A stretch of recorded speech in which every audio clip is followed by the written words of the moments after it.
Good Yantiv and Shana Tova again. There's a beauty in our tradition that's reflected in the fact that we don't have a single theology. We know that Jews believe different things, or like many of us, often don't know what to believe, and at times one can be a really good Jew and claim not to believe anything. That sense of faith and belief changes over time throughout our lives. So we understand also that Judaism does not have a unified theology, and there is no dogma. Rather, Judaism is reflected in an evolving process to help us gain understanding, in a dialectic, a conversation that takes place between people and through the generations to deepen our connection and deepen our understanding. Last week, I had the privilege to teach a study group of people from this community, and half of them were not from this congregation. They were people who were affiliated with conservative synagogues, Reformed temples, and people who had no affiliation at all. And there was one fellow in this group who rejected religion completely, and he told me that he rejected religion early in his life. In fact, he rejected religion at the time of his bar mitzvah, and he never came back, although now he is developing a newfound and a fond interest in the intellectual tradition of our people. So I asked him why he walked away, and he told me the following. He walked away as soon as his bar mitzvah was over. And he said the reason he walked away after his bar mitzvah, because his parsha was this parsha that we read on Rosh Hashanah and again in the fall. It is the binding of Isaac. It's this intense, dramatic narrative that tells the story of God calling upon Abraham, testing Abraham, and asking Abraham to sacrifice his son. And as God says, your one and only son, which we learn is not the case, for Abraham had another son also. So my friend in the group read this as he was preparing for his bar mitzvah. He took note of it for the first time, and he was horrified. How could this be? How could a God ask a man to sacrifice his son? What kind of a God was this? And he projected himself into that place with his own father, a very loving father. What kind of a man could Abraham be if he was willing to go ahead and complete this request, satisfy, as it were, this test? And you know what? I don't blame this 13-year-old for walking away.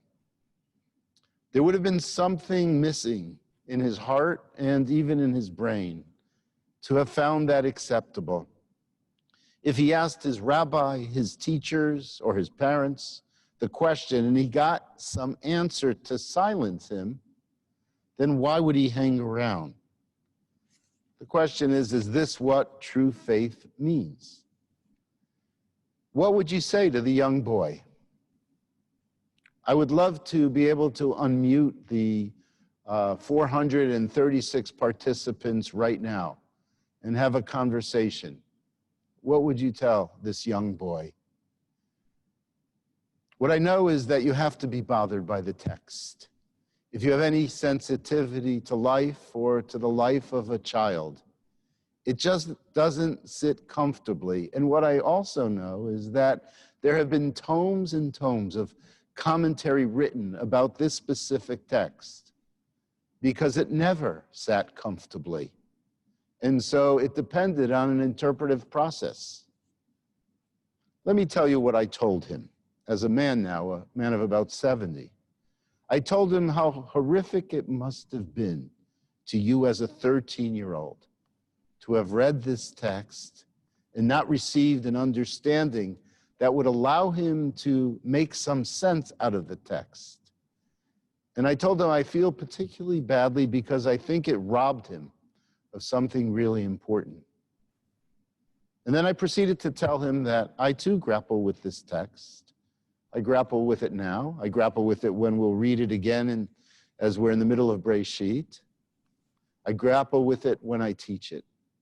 And what I've found is that over time, there are all sorts of new and different ways of reading this text and understanding the text, and even understanding its purpose. Each year we speak about it, and ironically, I have found that every year I can find something new to talk about in this text.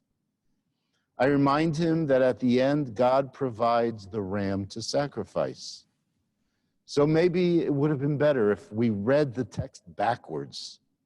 We know that there's something more to the test, something in this test that is meant to be uncovered. And we're also told that God tested Abraham to do this. He didn't tell Abraham to do it. And so maybe looking at it backwards would be important. But also it's important to understand historical context. It was a time when people sacrificed human beings. It was a time when parents sacrificed children. I remember I once saw a Greek film of the myth of Iphigenia. It's an ancient Greek myth about the sacrifice of a daughter. We know that child sacrifice was true in ancient Greece. And we know that child sacrifice was true in the ancient cultures that surrounded the ancient Hebrews, as well as the culture that Abraham himself was leaving. And it may be particularly for that reason. This may be the reason for the call to Abraham to leave his home, to leave his homeland, to find a new land and start a new people. It would be a people who would reject that which was so common, a people who would reject the sacrifice of a child and realize that above all, it is life that matters, that above all, it is life that is to be sanctified.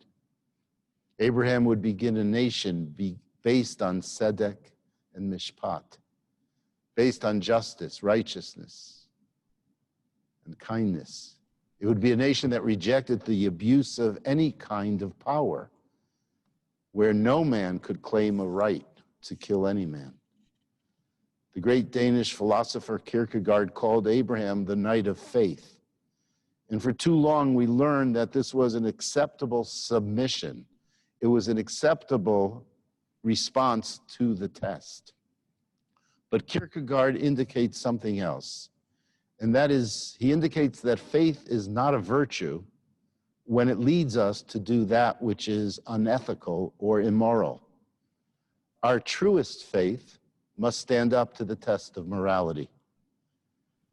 Rabbi Daniel Hartman wrote a book entitled Putting God Second, and the thrust of his argument was that there are too many religions and religious people, ideologists in this world, ideologues in this world who are willing to do murderous acts, to blow things up, to do the cruelest things in the name of their God, in the name of their ideologies, in the name of their belief.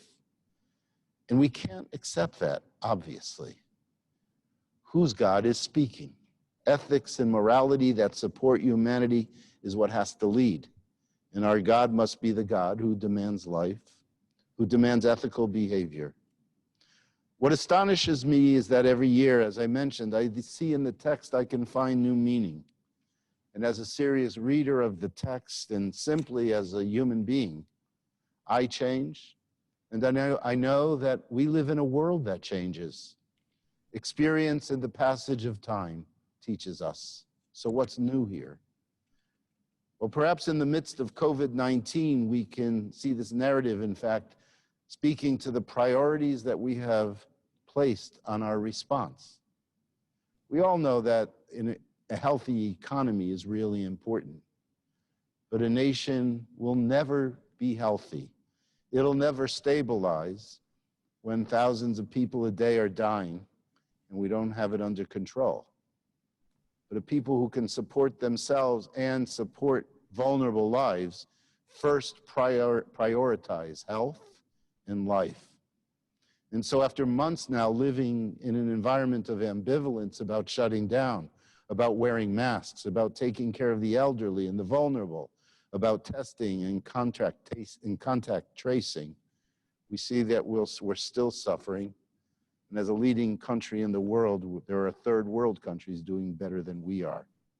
Have we refused to prioritize life first and foremost?